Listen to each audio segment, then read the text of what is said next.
Today, November 30th, is an annual day of commemoration to remember the overlooked and forgotten history of the Jewish refugees from Arab countries and Iran, who were ethnically cleansed from ancient communities they lived in for over 2,500 years, solely because they were Jewish.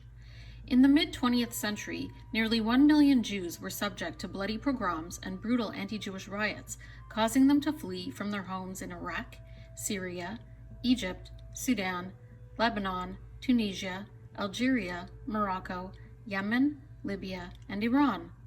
Most of the refugees settled in Israel, and some live in other Western countries.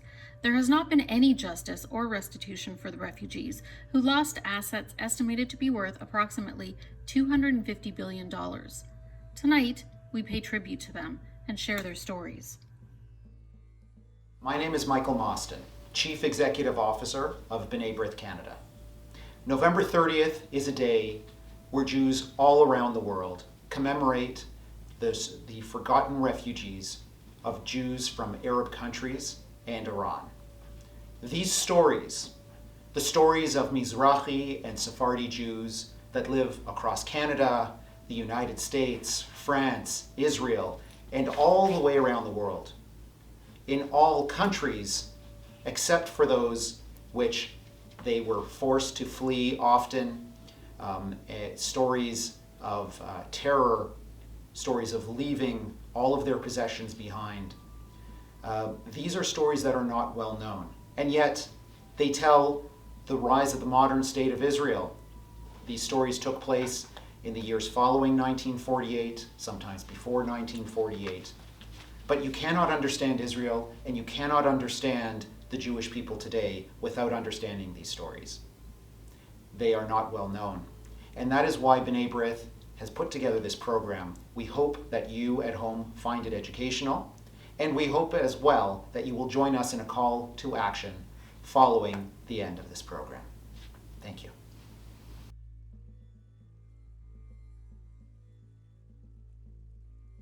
Hi, it's Anthony Housefather, Member of Parliament for Mount Royal, and I want to thank B'nai B'rith Canada for remembering each year to commemorate the exodus of Jews from majority Arab or Muslim countries.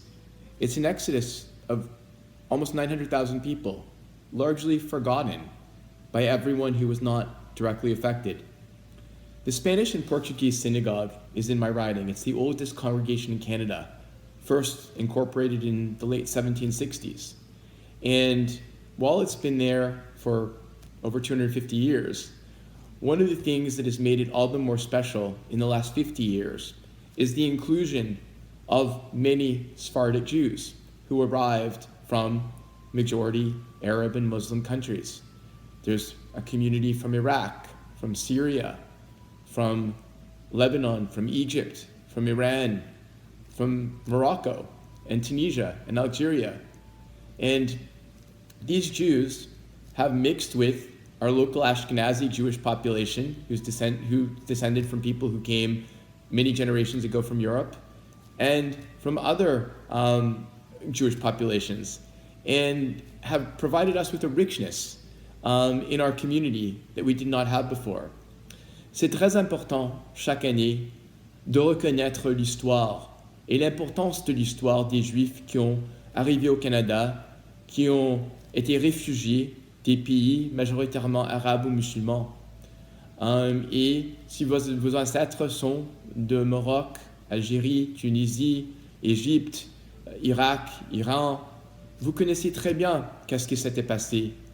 But for those of you who are not originally refugees from those countries, you may not know that after Israel became independent in 1948, there was a first wave of refugees that continued in the 1950s and the 1960s and 1970s, where almost all of the Jews in most of these countries were forced to flee, their possessions seized in some cases.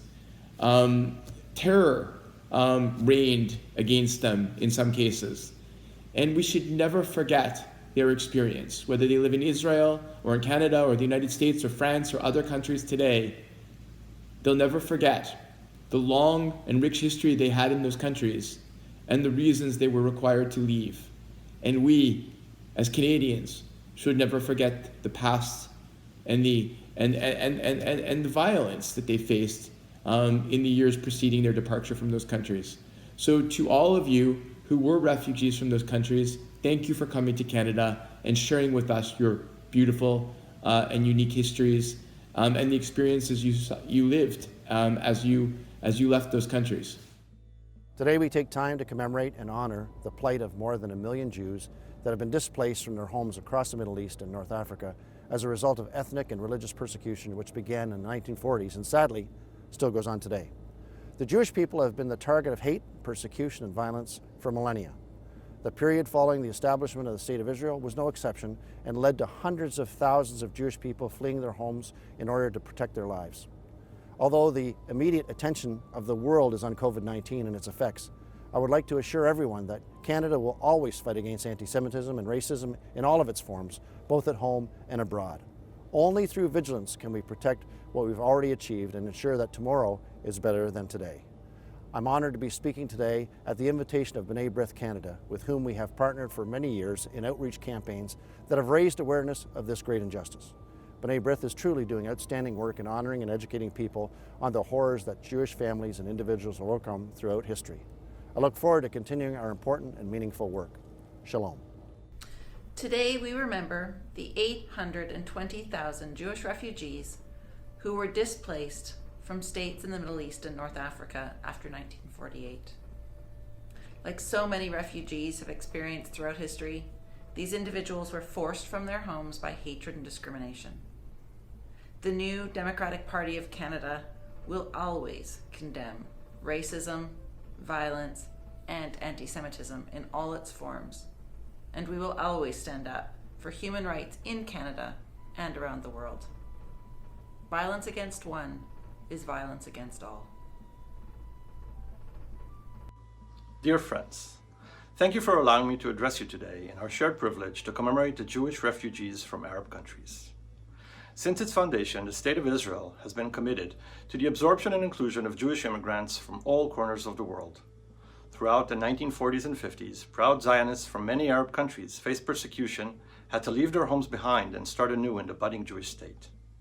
Families faced expulsion from their ancestral homes, which held deep value for hundreds of years prior. Israel is presently the home of millions of Mizrahi and Sephardic Jews, ones that had to leave their communities, friends, and homes behind, but were never recognized as refugees. Today, we commemorate those who suffered the tragedies of forceful exodus, but also celebrate their deep and rich cultures, which have added diversity, beauty, and new perspectives to Israel. On behalf of the State of Israel, I'd like to thank B'nai B'rith for commemorating Jewish refugees from Arab countries, for highlighting the rich diversity of present-day Israel and ensuring that these people and their history will not be forgotten. I would also like to applaud B'nai B'rith for fighting anti-Semitism in Canada as well as globally. Thank you.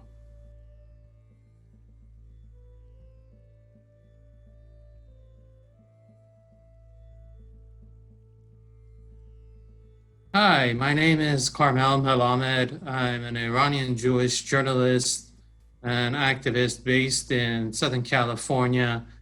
I wanted to extend my sincere appreciation to B'nai B'rith Canada for taking the opportunity to recognize the Jewish refugees from the Islamic lands, the Arab lands, especially the Jews of Iran, who since 1979 have become homeless. For 2,700 years, they had been living in Iran, different conditions, sometimes painful conditions, but they were one of the oldest Jewish communities, and they were violently and abruptly uprooted by the Ayatollah Khomeini's regime, which had no tolerance for the Jews or other religious minorities that were non-Shiite Muslims. Eventually, our community of Iranian Jews, which was 80,000 strong in 1979, fled the country because of extreme persecution that they experienced, executions, arrests. Their assets were seized by the regime.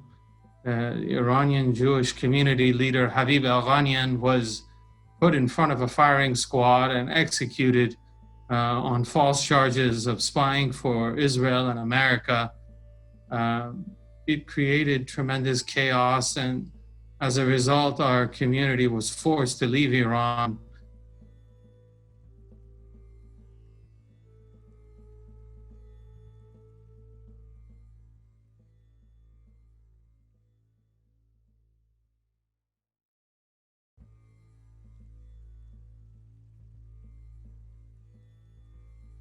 Hi, my name is Chen Mazig. I'm an Israeli writer and a speaker, and my family are Mizrahi Jews, refugees from Iraq and Tunisia.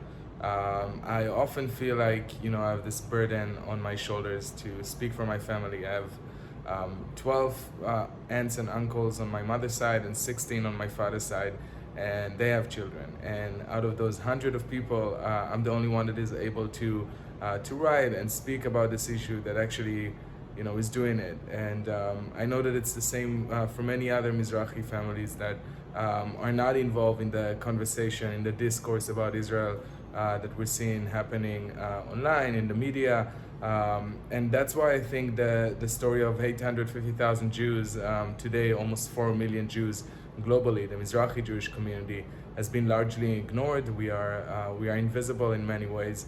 And that's why, I think it's really important for us as Jewish people to amplify those voices and give platform to Mizrahi voices and share these stories, because it matters. It matters more than just historic justice. It matters because it really creates this ignorance about Israel when people don't understand that the majority of Israeli Jews today are Mizrahim, are Jews of color that came from the Middle East and North Africa, that were forced out, that lost 5 times the size of the land of Israel today, $300 billion in poverty, and lives that were taken from them. And all of this matters. It matters if you want to achieve peace. It matters if you want to achieve understanding, a better understanding of Israel in the public discourse.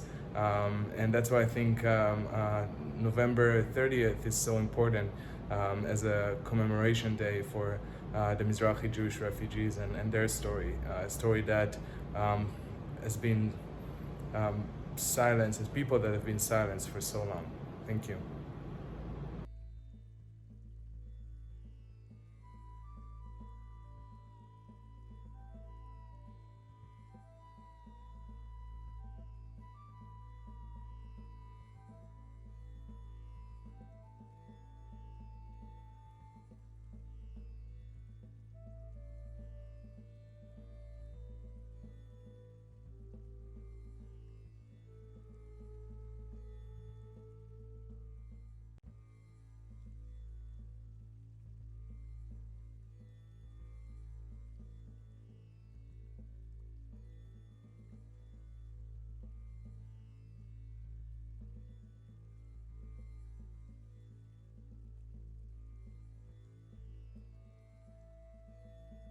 Today, I'm also delighted to commemorate the story of my grandfather, Gidon Nakash. My grandfather was born in Damascus, Syria in 1927. He secretly crossed the border to what would become Israel at the young age of 9. When he was 19, he fulfilled his military duty, helping scores of Jews facing persecution in various Arab countries flee to safety. Throughout the activities of the Mossad Le'Aliyah Bet, he eventually helped bring tens of thousands of Jewish immigrants from Iraq, Syria, and Lebanon to Israel.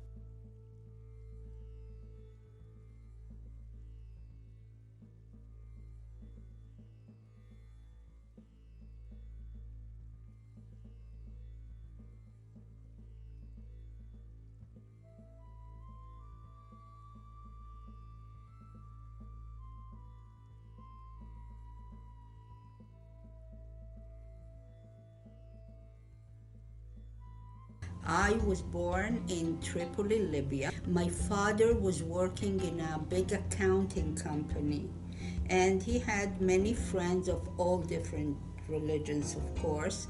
And one day, one Arab Muslim gentleman that worked with him came to him and told him, Shaul, if you want to save your family, leave. And my father was flabbergasted. What is this? So he says, bad times are coming. You better leave. My father came home that day all very upset, confused, and yet determined to prove that that was wrong. So he told my mother, and she says, "What are you waiting for?" And he says, "Why? Do you believe something is going to happen?"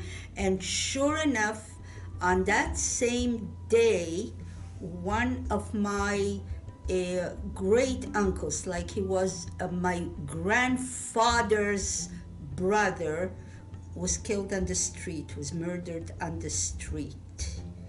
And we heard about it, of course, no television and no radio, but you heard about these things fast enough. That same night, my mother organized all we can wear on our bodies. We couldn't, we shouldn't, and we would not take any luggage because we're just going out for the evening. And we were ready to travel.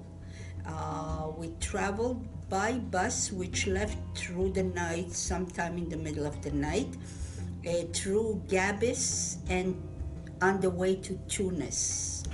Nobody wants to leave. We left all our properties and furniture and, like I said, Persian carpets and crystal chandeliers. We left everything there. And then years later, when I came to visit in Israel, my brother, he said, "You know what? There is a notice that the Libyan government is asking for people to come back and maybe they can reclaim their properties and their treasure, whatever they left." But what can I tell you? The list of restrictions was so long that nobody qualified for that. It was that if you were ever in Israel, you cannot go. If you have a child that was born in a different country, in Israel, it's always against Israel, of course. A child that was born in Israel, you cannot come and claim. If you are a woman, you cannot come and claim. If you left before you were whatever, 20, 30, whatever the age was, you cannot come and claim. And a whole list of disqualifications of claiming your. So they took our properties, they took our treasure, they took everything. Of course they deserve compensation, and we're hoping that we will get. I mean, we're always hoping, but we're only the descendants of those people that suffer.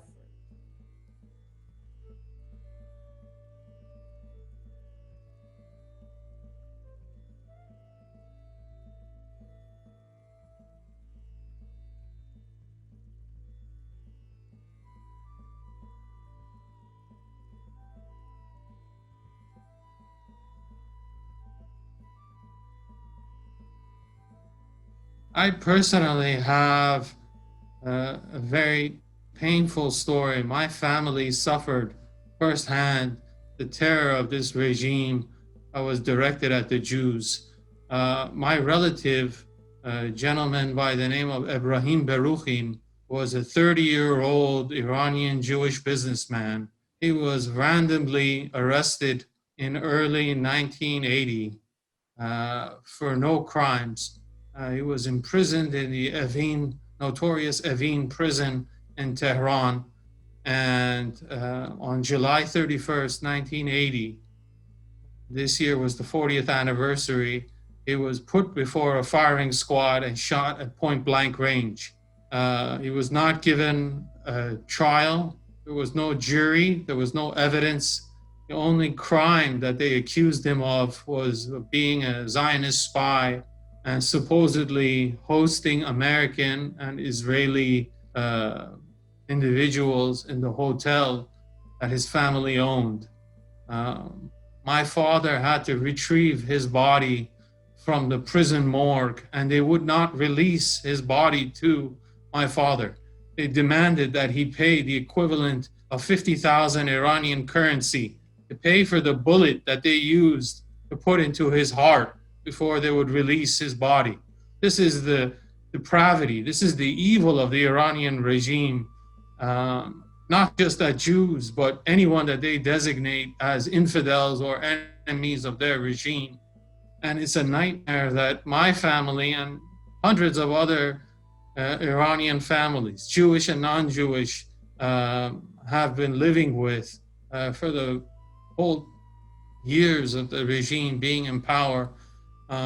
Even after 40 years, my father still has nightmares of retrieving Beruchim's body and going through that entire ordeal and having to essentially risk his life to give his relative a kosher burial, something that we haven't forgotten. And we try to do our best to remind the rest of the world and other Jewish communities in America and Canada and Europe that this regime in Iran is not just a threat to us, the Jews of Iran, but to the Jews of the world and to freedom-loving people in the world, those that don't agree with their ideology.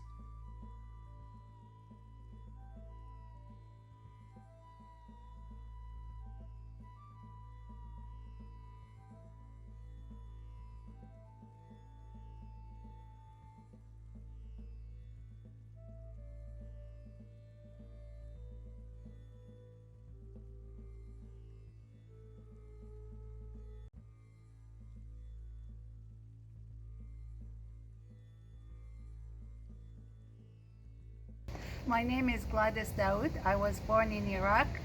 My family had been there for 2,500 years before. And I will tell my story of how we were expulsed. The first challenge was there were severe restrictions placed on the Jews. Starting with in 1963, they banned all travel for the Jews. Actually, my brother, who had left to go study in the United States, was one of the last students to get a visa to leave Iraq.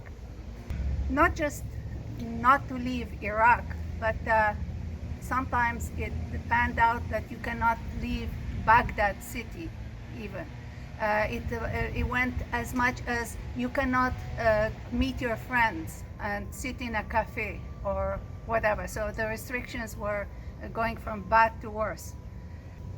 Furthermore, and I understand that because of the lockdown that we're enduring right now, we were in lockdown, permanent lockdown. And instead of tracing that the government has today in order to enforce quarantine, at that time the government had informers that stationed themselves in front of Jewish homes, and they would monitor your movements and who came to the house and who left. So we were under constant surveillance.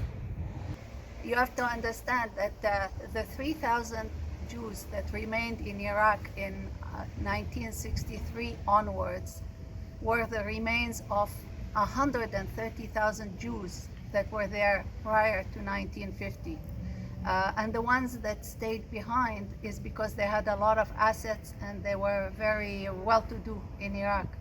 So economic strangulation meant freezing bank accounts. You cannot withdraw money from the bank. You cannot own a business if you did not have a Muslim partner. And even then they went further because they would boycott any business that had any Jewish thing. Needless to say, one of the challenges was psychological. I was in utter despair. I was living in lockdown. I was not allowed to go to university. I was not allowed to take a job. I was not allowed to meet with my friends. I was not allowed to leave the city. I was not allowed to leave Baghdad. And to make things worse, in January 27, 1969, they hanged 9 Jews in the public square. And that was so traumatic because not only they hanged their bodies in the public square, but they invited the population. In 500,000 people came because they bussed all the farmers from the villages nearby to come, and they distributed food and drinks, and there was a festive. We were devastated. Most of my friends started leaving. There was a peaceful period between Iraq and the Kurds. A lot of my friends, in fact 90% of my friends and family, had tried to leave and left successfully through Kurdistan with the help of the Kurds. And the government knew about that, but at that point it suited them to let the Jews leave. But once in a while they would assert their authority and they would capture 10 families trying to leave, and they would put them in prison and then release them, just to terrorize them. How did I leave? I was lucky that my brother had come to Canada and had become a Canadian citizen. And I was lucky that Iraq was going through a very bad harvest year, and they needed grains in the worst way. And who other than Canada can provide grain to the world? So they tried to contact Canada, and the Jewish agency through the Canadian government put that as a requirement in order to sell them the grain. However, it took 3 years of because Canada did not have consulate in Iraq, so the consulate was in Lebanon. The Canadian consul would fly to Iraq. They would call us in, the people that had relatives in Canada that qualified to leave. We would go to the passport office thinking, oh, we're going to get a passport, a visa to leave, and just to have it thrown in the garbage as soon as the consul left. It took 3 years, unrelentless efforts before we were able to get a visa.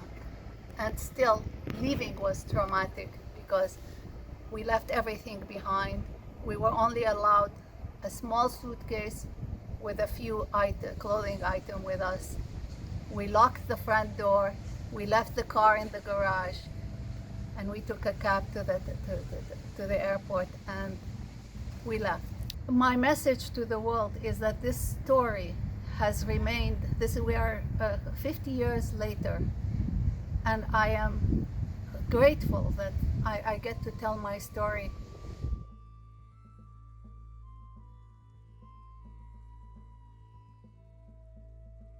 And lastly, I think it's important to acknowledge the Jews from the Islamic world because they have such a rich history.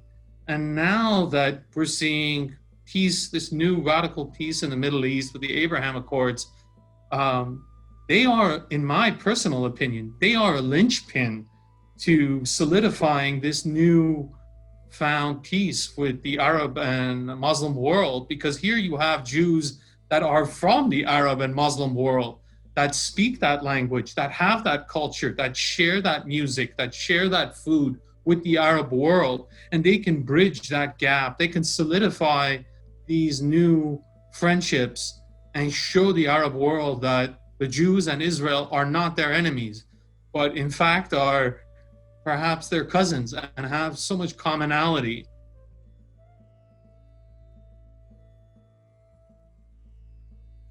Today, the nightmare for Iranian Jews continues.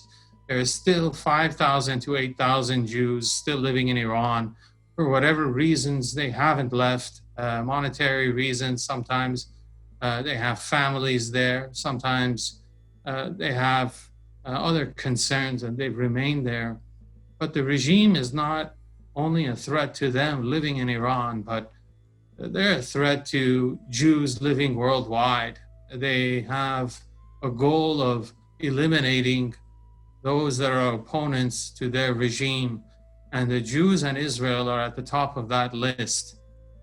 This is a nightmare that the Iranian Jews still live with, while the other Jews from the Arab and Islamic worlds have fled those countries, and many of those regimes have collapsed and other regimes have replaced them. The Iranian Ayatollah regime is still in power and unfortunately poses a threat to the Jews of Iran and to the Jews of the world. I would urge the Canadian Parliament and the MPs to designate the IRGC, Iranian Revolutionary Guard Corps, as a terrorist entity, and to really enforce the vote that they passed. It's about time that the government steps forward and does this. The IRGC is not just a threat to the Middle East, but they are a threat to the free world. They oversee all of the terrorist activities of the Iranian regime. And those in the West, especially Canada and America, need to step up and block this terrorist entity from spreading their evil and their destruction. Thank you to all of you for tuning in to today's program. The government of Iran is the greatest state sponsor of terror in the world today.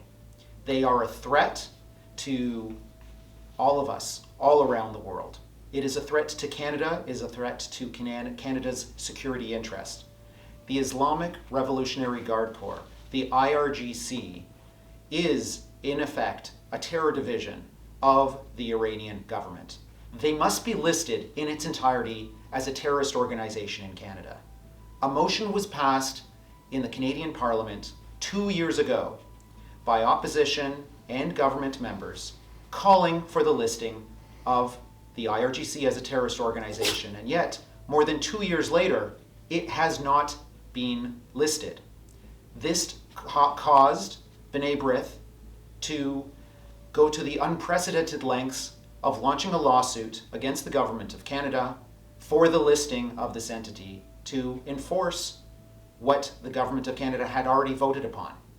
We are still engaged in this lawsuit, and we hope that the IRGC is listed in the near future. But what you can do from home today is reach out to your local MP, reach out to the Prime Minister's office, ask for the IRGC to be listed immediately as a terrorist organization. This is a security issue for all of us here in Canada, and we cannot let another day go by without the IRGC being listed. Thank you.